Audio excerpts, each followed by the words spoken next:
Oui, estime-toi heureux parce que tu es là dans la présence du roi des rois. C'est un privilège pour nous de nous tenir dans sa présence. Ce n'est pas donné à n'importe qui d'être dans la présence du roi des rois. Oui, le Seigneur nous fait toujours du bien. Tu dois savoir que par le fait même de ta présence là, tu es béni. Car la parole de Dieu dit que là où les enfants de Dieu se rassemblent, Dieu envoie la bénédiction et la vie pour l'éternité. Tu es béni et là où tu es, la vie pénètre. Dans tous les domaines de ta vie, la vie pénètre. Nous allons lire la parole de Dieu. Nous sommes dans les livres d'Éphésiens. Rappelons-nous que nous parlons du combat spirituel. Et les jours passés, on a vu une arme puissante, une arme offensive qui nous permet de marcher dans la victoire, qui nous permet de remporter la victoire. Cette arme puissante, c'est la nature même de Dieu lui-même. C'est l'amour. Nous avons dit que nous combattons contre un royaume qui est fondé sur le mal. Pour combattre le mal, nous devons nous armer de l'amour. On ne combat le mal que par le bien. Nous ne pouvons pas emprunter les armes de l'ennemi pour espérer le vaincre au combat. Donc nous ne pouvons pas combattre le mal par le mal. Nous combattons le mal par le bien. Nous combattons le mal par l'amour. Donc l'amour est une arme puissante. Et la fois dernière, nous avons vu qu'une conséquence de cette arme, ou bien la conséquence de l'amour, c'est la communion fraternelle.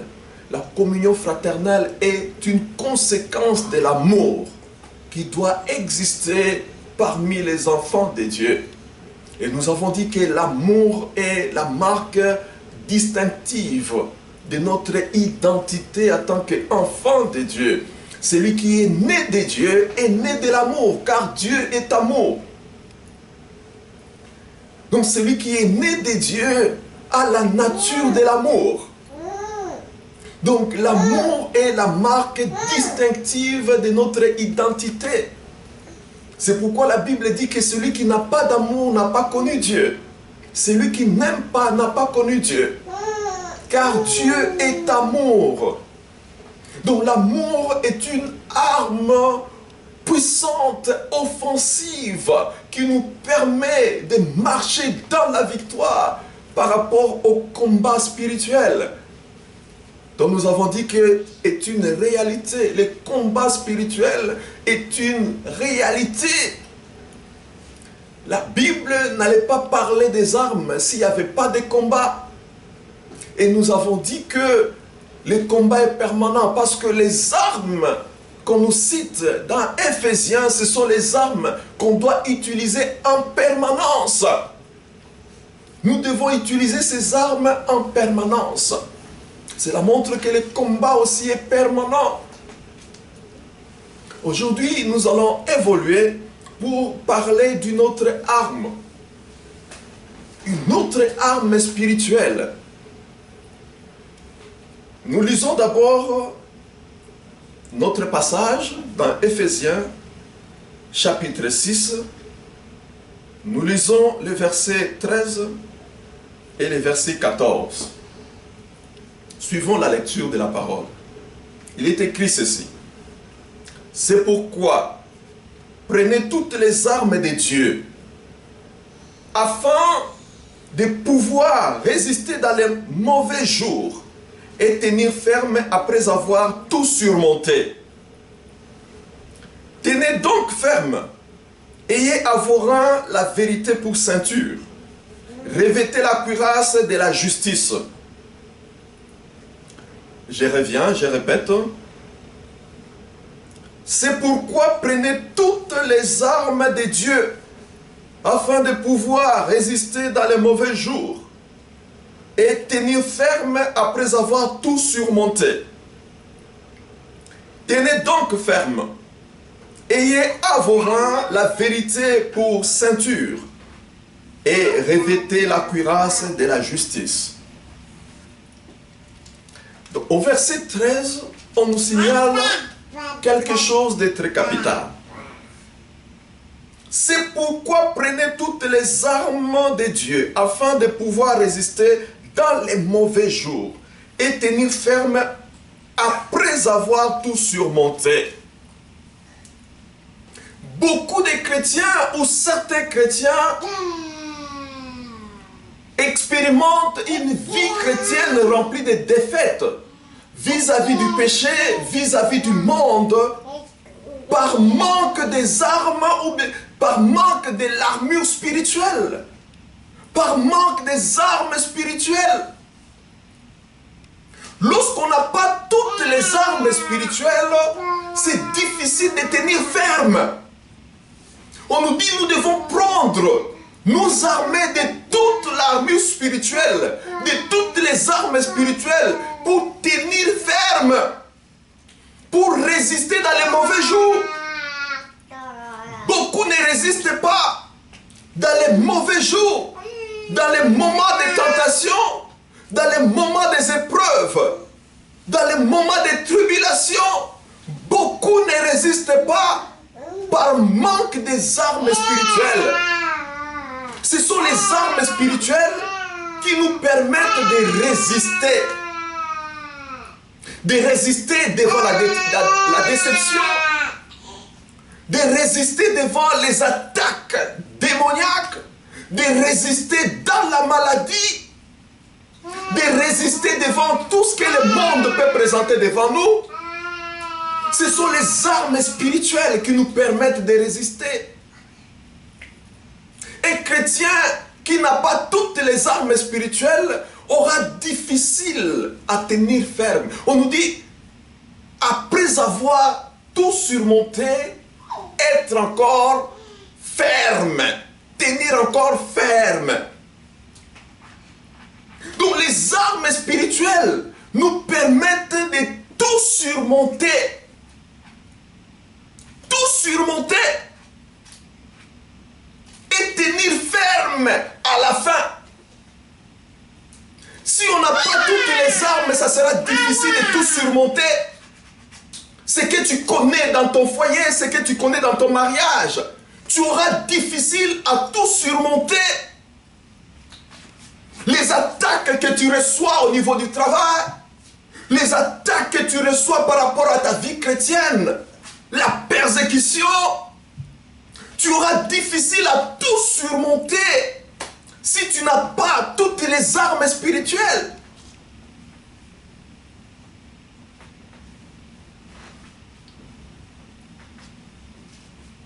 Il est important pour nous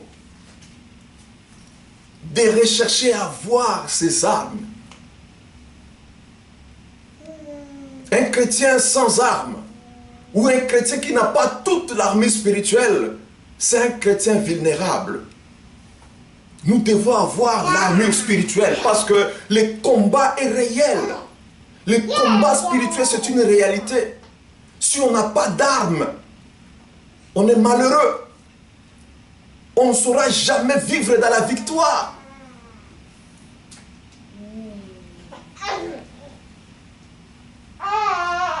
Le Seigneur a dit, vous aurez des tribulations dans le monde.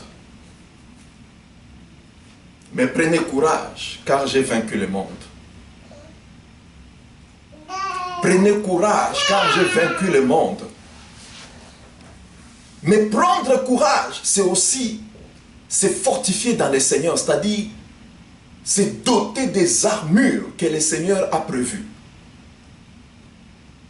Si on ne se fortifie pas dans le Seigneur, c'est-à-dire si on ne prend pas les armes de Dieu, on ne pourra jamais être courageux.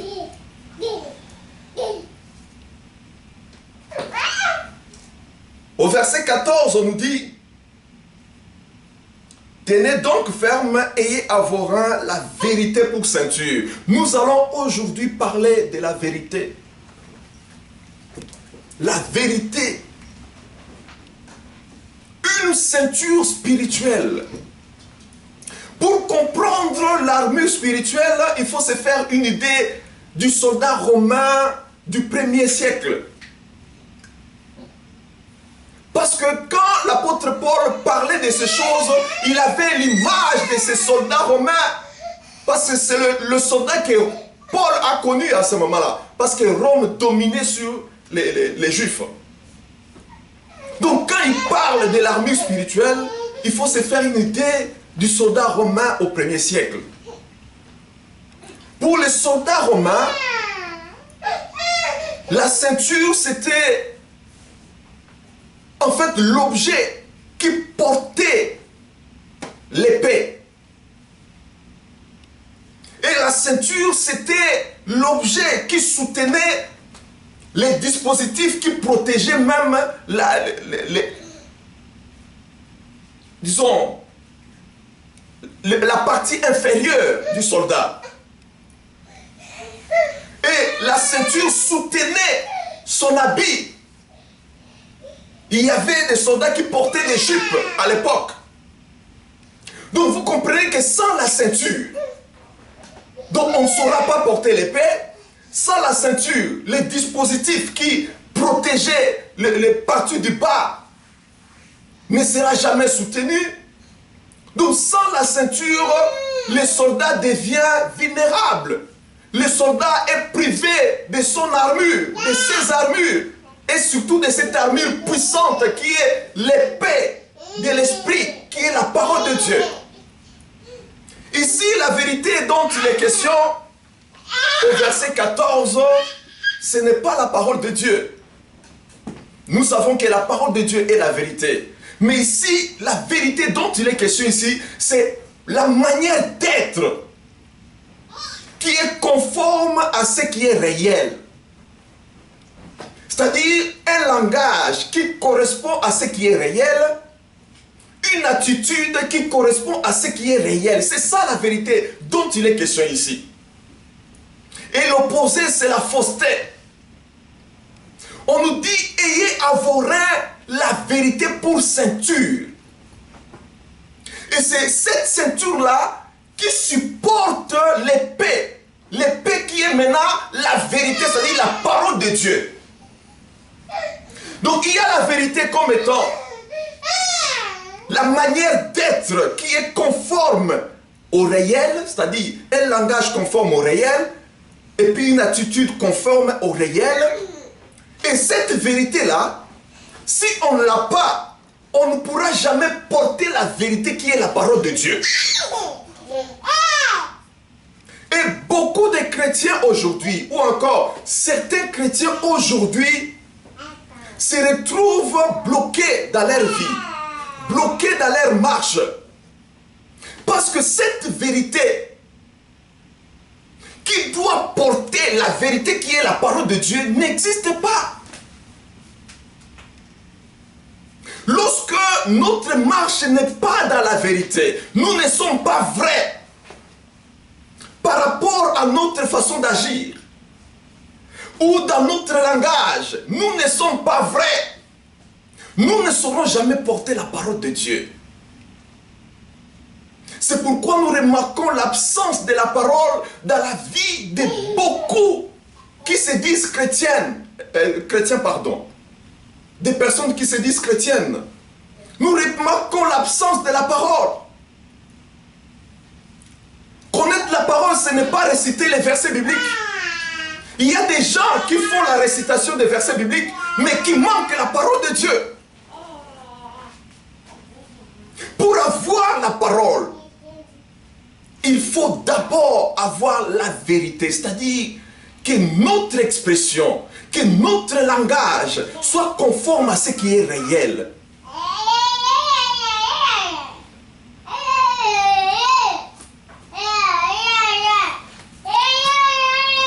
Si dans notre langage, on trouve les mensonges, ça sera difficile que la vérité qui est la parole demeure en nous. Et ça sera difficile que nous puissions vivre la victoire de Jésus. La Bible dit que nous ne combattons pas pour la victoire, nous combattons dans la victoire. Mais pour combattre dans la victoire, Il faut avoir l'instrument de la victoire. Puisque nous adoptons la victoire de Jésus. Or, Jésus, c'est la parole. Si la parole ne demeure pas en nous, c'est que Jésus-Christ n'est pas actif dans notre vie.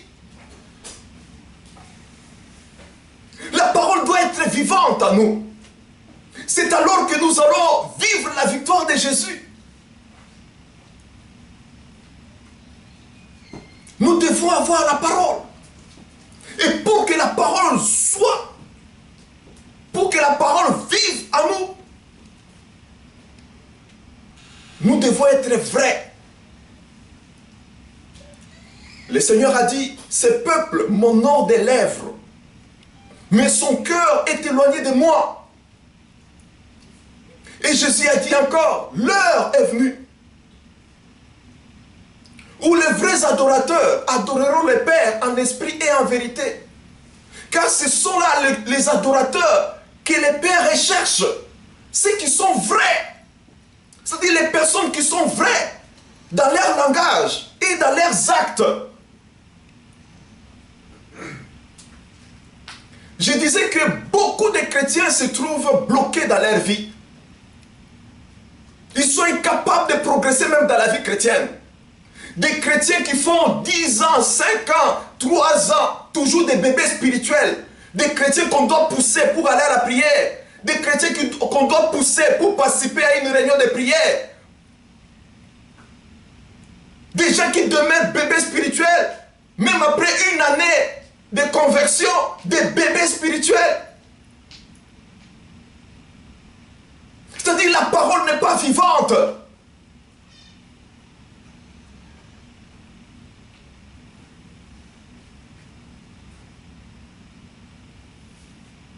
Tout cela pourquoi? Mais c'est parce que la parole ne demeure pas. La parole ne demeure pas. Lorsque la parole ne demeure pas, on ne peut jamais progresser. On ne peut jamais aller de l'avant. On ne peut jamais expérimenter la victoire. On va vivre dans la défaite. La vie chrétienne sera une vie de matindika. Matindika. Hein? Matindika veut dire, vous voyez, les voitures là, avant de démarrer, on doit pousser. On doit pousser. Beaucoup de chrétiens sont comme ça, des matindika. Des voitures qu'on doit pousser avant que ça puisse démarrer. Parce que la parole n'est pas là. La parole n'est pas vivante. Mais pour que la parole soit vivante, nous devons être vrais. Écoutons ce que le Seigneur dit.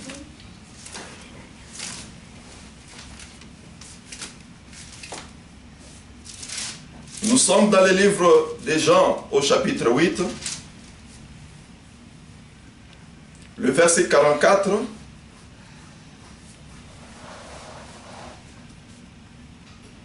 Je disais que beaucoup de gens se trouvent bloqués.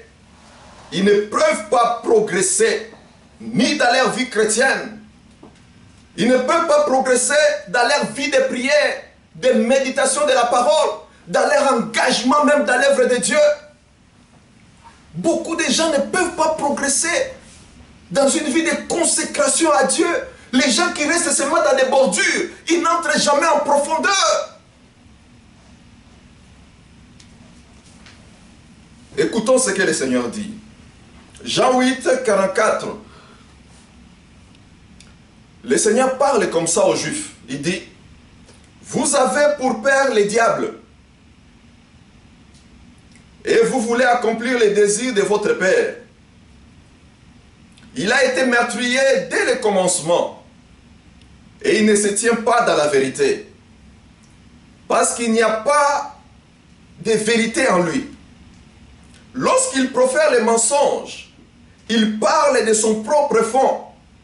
car il est menteur et le père du mensonge. Voilà ce que le Seigneur dit à propos du mensonge, du manque de vérité. Donc toute personne qui profère le mensonge, qui n'est pas vrai dans sa marche, dans son langage. Il y a des gens, quand ils commencent à mentir, ils vous regardent dans les yeux. Ils vous regardent. Donc, comme ça, tout droit dans les yeux. Et en train de mentir. Il y a des gens qui parlent bien. Vous sentez la personne en train de parler français là. Si c'est l'anglais, oh, vous sentez. Mais en train de mentir. De dire des mensonges à propos des frères, des sœurs. Une personne qui parle bien, mais en train de détruire les autres. En train de propager. En train de calomnier.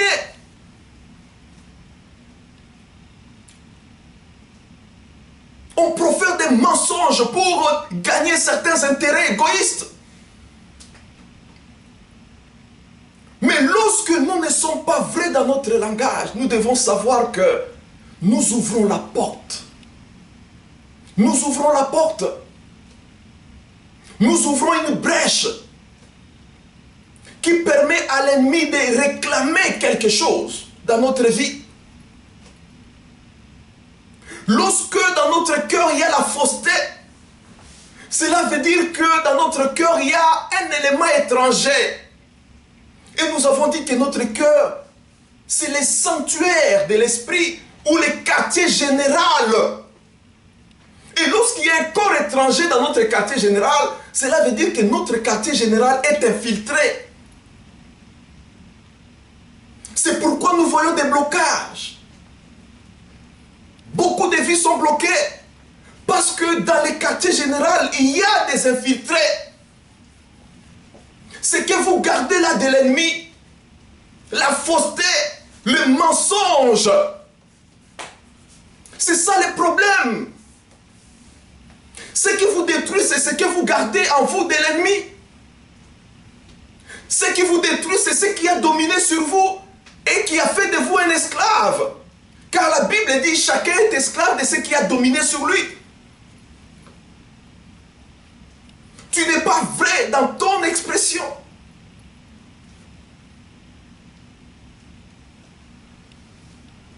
Jésus un jour a dit,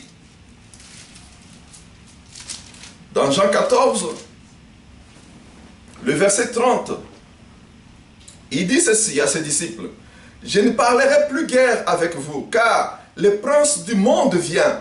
Il n'a rien à moi, il n'a rien à moi. » En d'autres termes, il n'a rien à réclamer de lui, en moi. Il n'a rien à réclamer. Mais lorsque, dans votre vie, vous proférez des mensonges, vous marchez dans la fausseté, donc en vous, on retrouve quelque chose de l'ennemi. Car Jésus a dit, là où nous avons lu, dans Jean 8, qu'il est le père du mensonge. Le diable, c'est lui le père du mensonge. Le père de la fausseté. Donc lorsque vous marchez dans le mensonge, il y a quelque chose de l'ennemi qu'il peut réclamer. C'est pourquoi nous devons rejeter la vie du mensonge. Notre expression doit être vraie.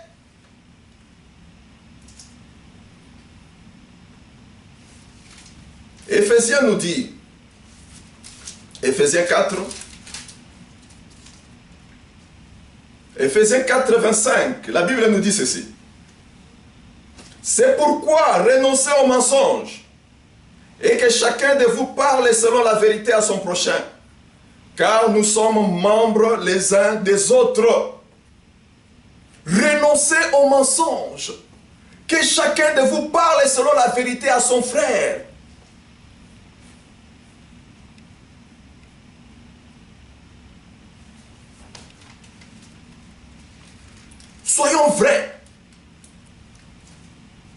Ne soyons pas faux. La fausseté peut être, comme nous l'avons dit, dans notre langage, tout comme dans nos actes. Tout comme dans nos actes. Celui que vous appelez bien-aimé, bien-aimé, vous rencontrez au culte, bien-aimé. Est-ce qu'il est réellement bien-aimé dans le cœur? Est-ce que vous l'aimez bien dans votre cœur? Être vrai, c'est être sans hypocrisie. Vous déclarez bien-aimé, mais dans votre cœur, c'est plein de rancune. Est-ce que vous aimez celui-là que vous embrassez? Votre sourire, est-ce que votre sourire est vrai? Les sourires que vous montrez à votre soeur, à votre frère, à votre pasteur, est-ce que ce sourire est vrai?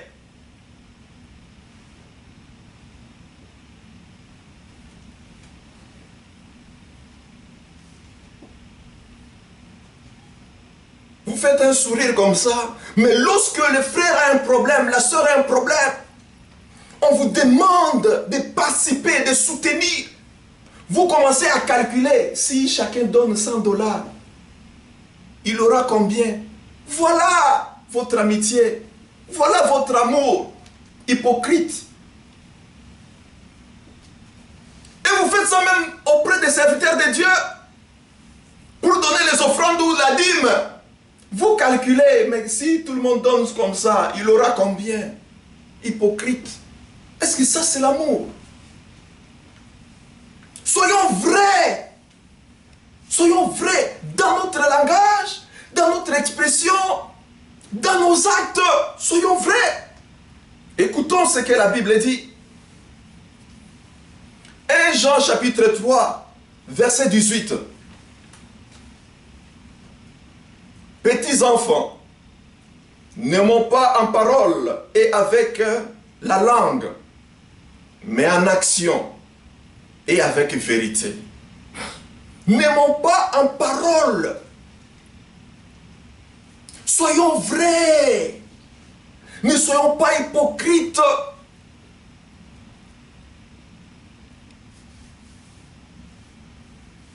Et c'est ce qui bloque beaucoup de gens dans l'église. L'hypocrisie, l'hypocrisie. Ça constitue un blocage majeur pour beaucoup de gens. Les gens ne sont pas vrais. On fait semblant d'aimer une assemblée, d'être membre d'une assemblée, mais en réalité on n'est pas membre, parce qu'on n'aime même pas l'assemblée, on n'aime même pas l'église du Seigneur.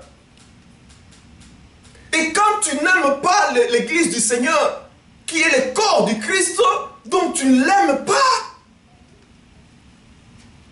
Comment tu peux aimer le Seigneur sans aimer son corps, qui est l'église? Et comment tu peux prétendre aimer l'église, qui est le corps invisible du Seigneur, si tu n'aimes pas sa représentation, qui est l'assemblée locale? Et si tu aimes réellement ton assemblée, quelle est ta participation? Quel est ton engagement?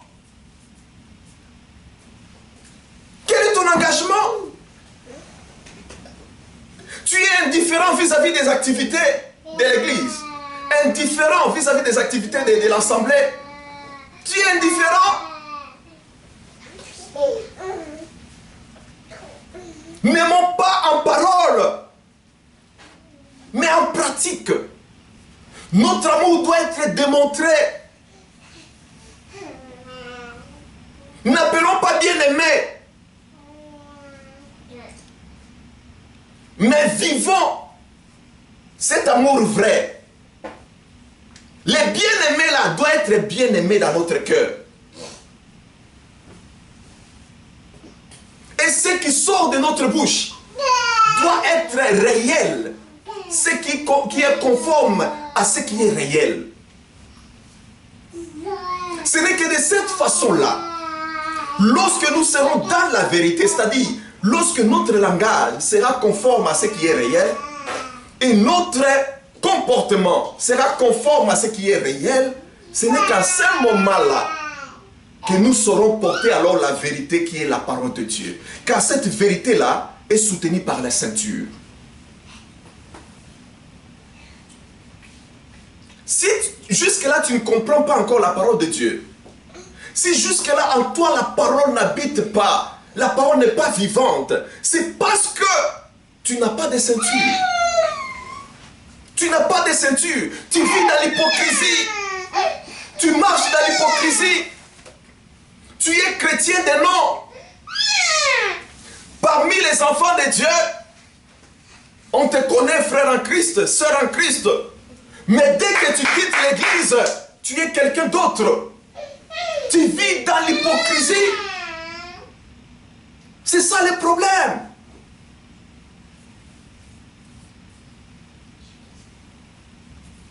Mais on nous a dit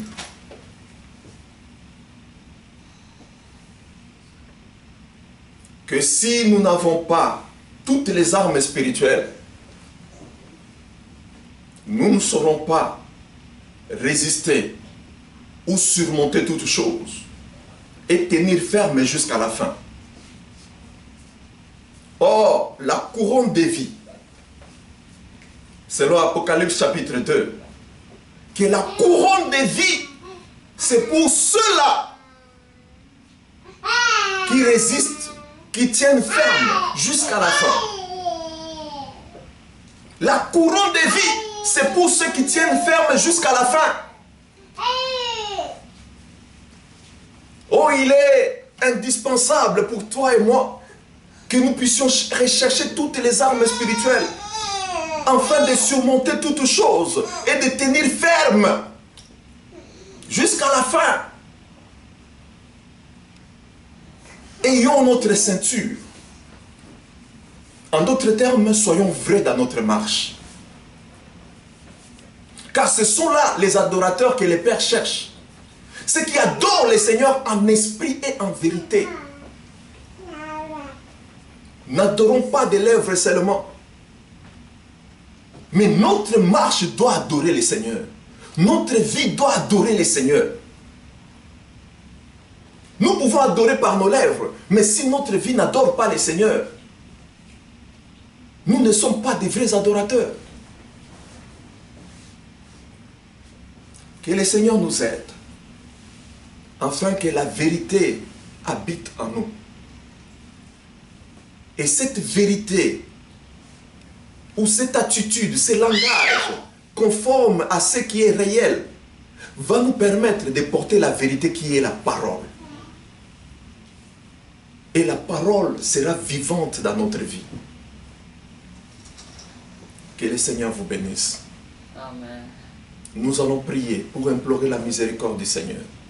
Dis Seigneur, aide-moi à marcher dans la vérité. Que je sois un vrai adorateur. Que je ne sois pas un adorateur des lèvres. Que la crainte de l'Éternel ne soit pas un slogan, mais que ça soit une vérité dans ma vie. Je vais marcher avec toi, Seigneur. Encore une fois de plus, nous allons faire une prière de consécration à Dieu, de soumission à Dieu. Dis Seigneur, aide-moi, fais-moi grâce. Que je marche dans la vérité, que je marche dans la parole, dans l'obéissance, dans la soumission à ta parole. Nous allons prier. Implorons la miséricorde du Seigneur, la grâce du Seigneur. Prions. Père, nous avons besoin de ta grâce pour marcher dans la vérité. Pour marcher dans la vérité. Nous avons besoin de ta grâce, Seigneur. Nous avons besoin de ta miséricorde, Père. Pour que notre marche, Seigneur, reflète la vérité. Que nous soyons, Seigneur, dans notre langage, dans notre attitude, dans nos actes, Seigneur, que nous soyons conformes à ce qui est réel. Oh, fais-nous grâce, Seigneur. Fais-nous grâce, Père éternel. Que dans notre bouche, Seigneur, qui est seulement la vérité, mon roi. Et loin de nous toutes sortes de faussetés. Et loin de nous toutes sortes de faussetés. Et loin de nous les mensonges, Seigneur. Ô Père éternel, garde-nous fidèles à toi. Garde-nous fidèles à toi, Seigneur. Gardez-moi, ô Seigneur, fidèle à toi. Gardez-moi, ô Seigneur, fidèle à toi. J'ai un prix à remporter, des victoires à gagner. Ô Seigneur, gardez-moi fidèle à toi. Gardez-moi, ô Seigneur, fidèle à toi. Gardez-moi, ô Seigneur, fidèle à toi. J'ai un prix à remporter, des victoires à gagner. Ô Seigneur, gardez-moi fidèle à toi. Dis Seigneur, ne me soumets